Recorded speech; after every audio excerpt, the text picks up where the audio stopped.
Joining me, as always, the GXO Strategies Director, former Chief of Staff for Bill Shorten, Cameron Milner, and DPG Advisory Solutions, former advisor for John Howard, David Gazard. Welcome to you both.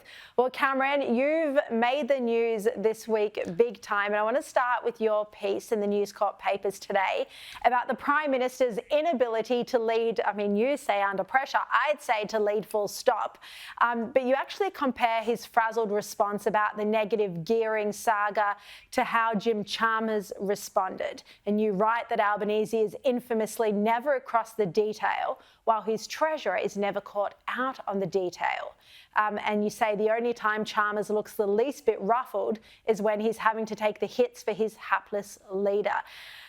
Cameron, can you explain your thesis further to us tonight, and whether you do think that this negative gearing debacle was a well-timed political hit? Well, I think it was, and I wrote about it in today's paper, because the timing was perfect. His human shields were overseas, being Richard Marles and Penny Wong, and Albert had to take all the questions and all the heat for 48 hours, and it was terrible. Like, he melted in front of our eyes. It was disaster on Peter Stefanovic. The guy lied and slid and slided, and then he had to go at the journalists for asking hard questions.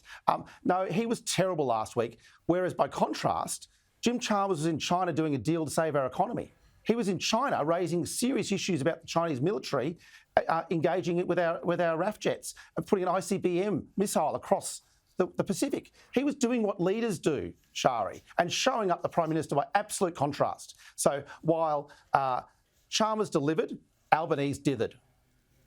Look, if it was a drop, David Gazard, look, it would seem pretty stupid political strategy, because it came out on the same day that the Treasurer was announcing that CPI, that inflation, had fallen to 2.7%. It was a good news day, rare for this government.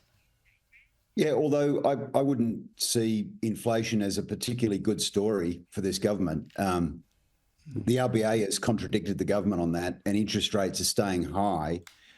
If you wanted to set off some hares and fly some kites, it was the perfect time to do it, as Cameron had suggested. I think it does highlight the fact that, and I think if you caught him over a beer, Anthony Albanese would be the first one to say that economic policy really doesn't interest him. It never has. He doesn't take an active role in ERC. I had the privilege and pleasure of working for both Peter Costello and John Howard. They would never have been caught out on an issue like that, because they both understood housing policy, they both understood economic policy, and could have taken the questions.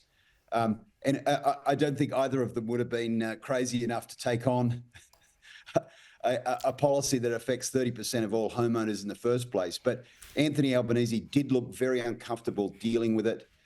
It's coming to the end of the first term, and there's already outbreaks where there's a frustrated Prime Minister referring questions onto the Treasurer, who's in the air.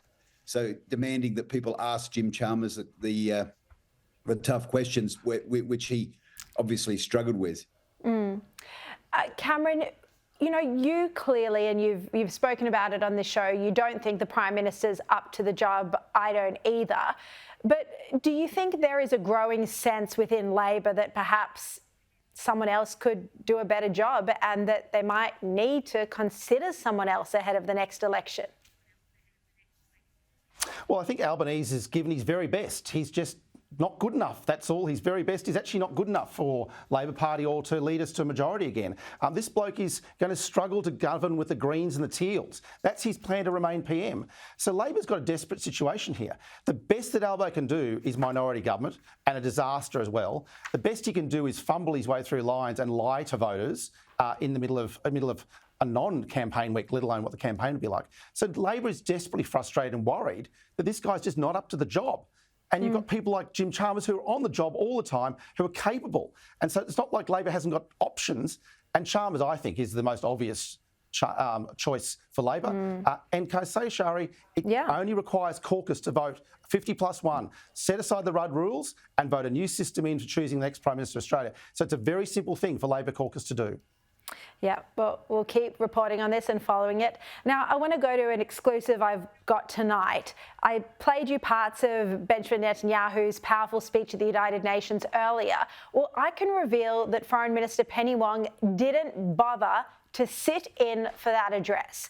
Now, her office tells me that instead she was attending the Pacific Islands Forum meeting with the United Nations Secretary General during Netanyahu's statement. They say that Australia is a founding member of the Pacific Islands Forum. And can you believe this? They say Australia was represented in the General Assembly by Senator David Fawcett. Well, what a surprise, not a Labor figure. David Gazard, what do you think of this snub by Penny Wong? She met the Palestinian leadership while she was over there, the Palestinian Prime Minister. She posted about it on social media.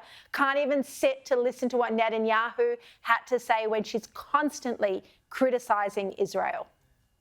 Well, it's deeply concerning, and it probably is just a solid display of the moral leadership that we've had that has led to protests over the weekend where people are openly mourning a terrorist leader and sympathiser, butcher of people across the Middle East. I mean, this is a terrible development for our country.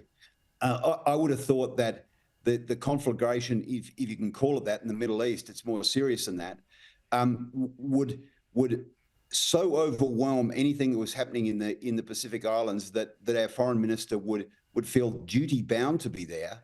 I mean, this is a dispute that's occupying the Quad. It's occupying the G7. It's of serious import, and it's in stark contrast to Australia's position in the past, where the United States was attacked by terrorists. And we responded by going to war against Iraq. So I just can't believe the position we've got ourselves in, and it's now openly displaying itself on the streets of Sydney over the weekend with people mourning a terrorist leader. I mean, it's shocking. Horrifying. Very quickly before you go, Cameron, what do you think of Penny Wong's snub? Well, it was a snub, let's call it for that. And she hasn't wanted to hear the truth. Ever since October 7, she hasn't wanted to hear the truth. But Penny's been to Israel and went and caught up with Palestinian friends.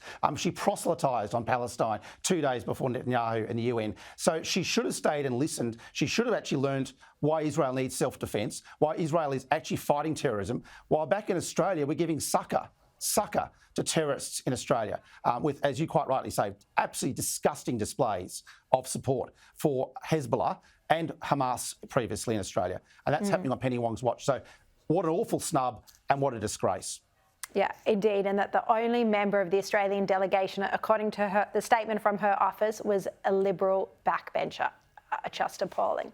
All right, Cameron Milner, David Gazard, love having you on the show. Thank you very much.